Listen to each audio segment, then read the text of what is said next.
Good morning, everybody. It's Tracy, Check Chick.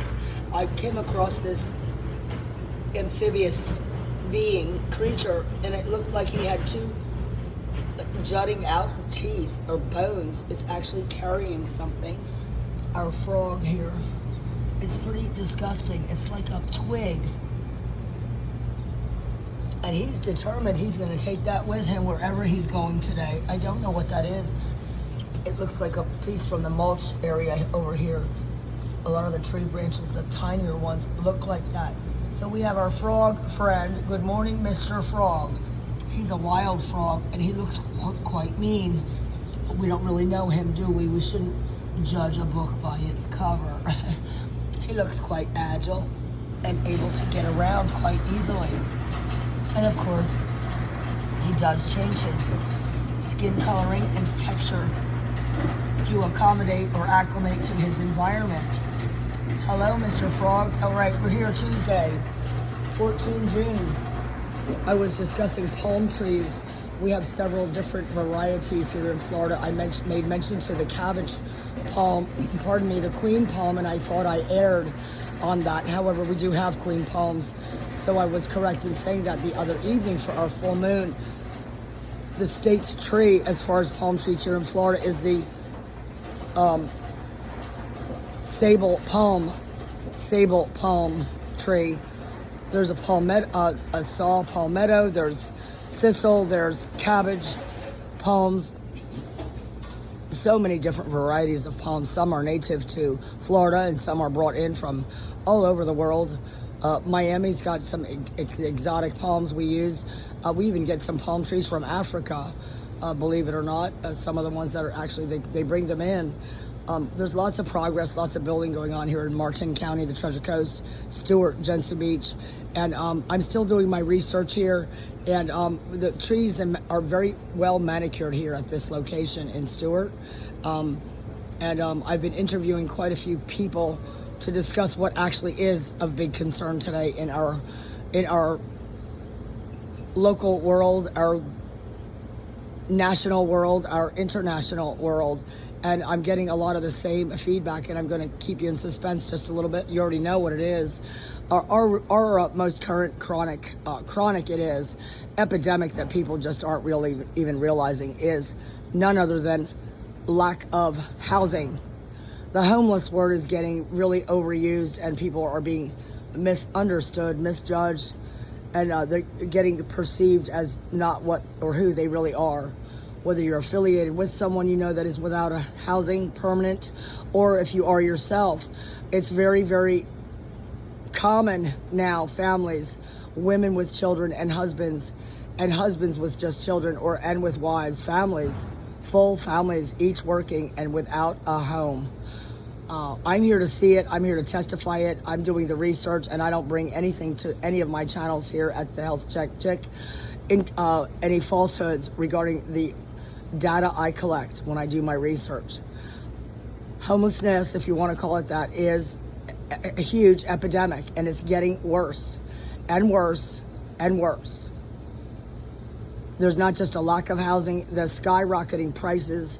It's criminally insane what's happening across the country.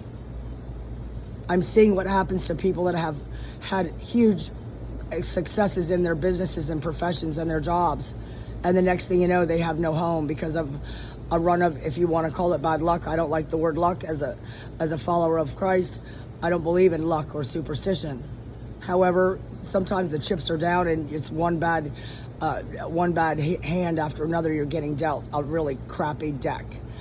From a crappy deck, you're getting dealt the worst hand, and it happens.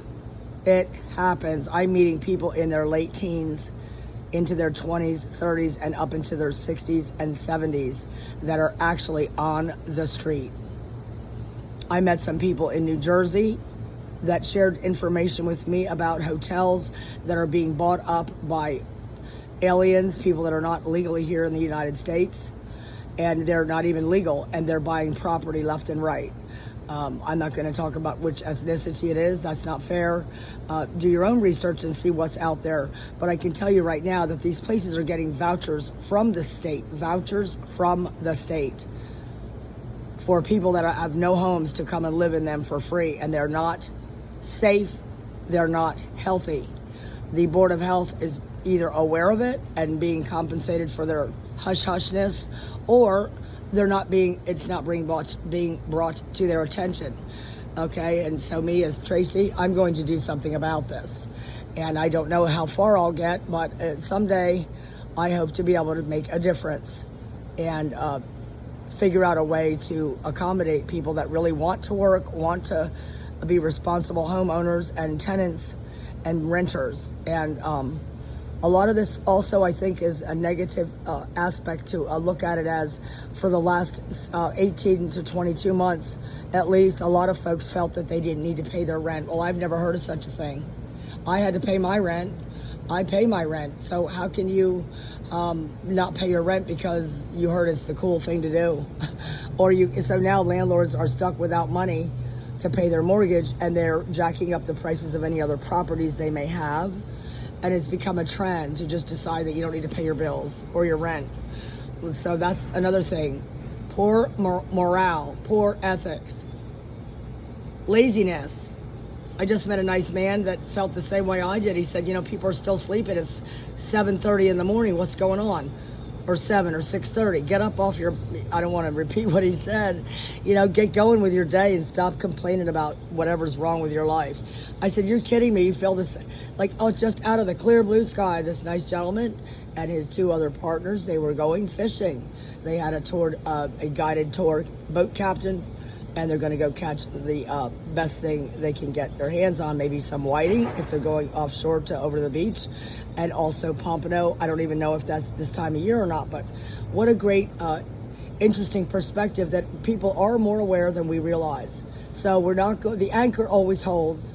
We won't give up the fight to try to find out why is happening, what is happening, and can we do anything to prevent this in the future, the loss, the grieving, the arguing between family members, the discourse, the demise, and the lack of coping skills for our economy.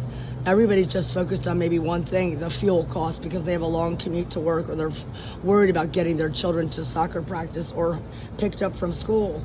And, it all plays a part, every aspect of it. And if you're not out there doing these types of different things in your own little world, sometimes you're not privy to this information on what's actually happening.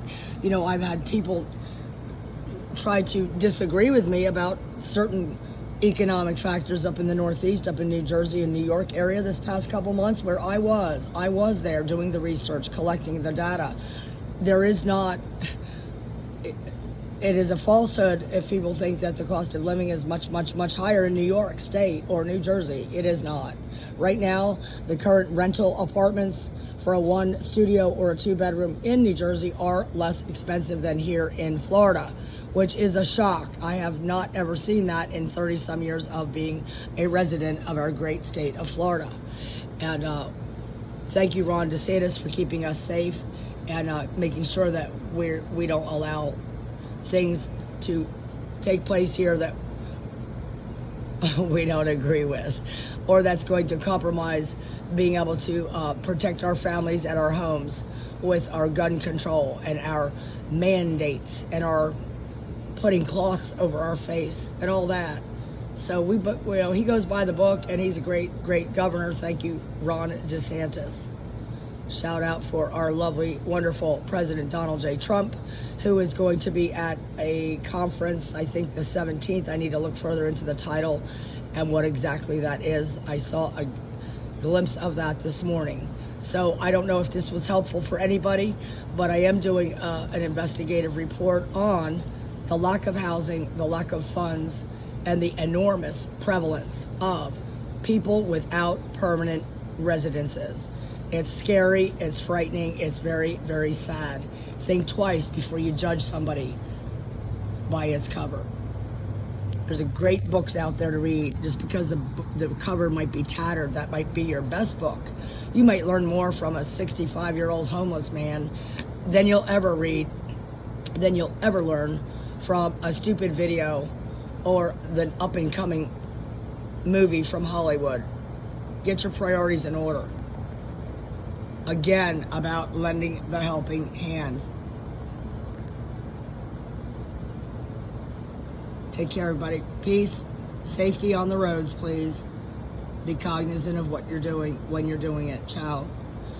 It's great to be able to share this news with anybody that it can help, perhaps. And I know it's a serious matter and it's not very exciting or fun, but I'm just surprised myself at a lot of the things I'm seeing on my journey here throughout Martin County right now, where I am. Not in any hurry to go back to the Northeast at this time. So thank you very much, and have a lovely, lovely day. I will be with you later on when I find something of interest. Take care. Check. Talk to you soon. Bye-bye.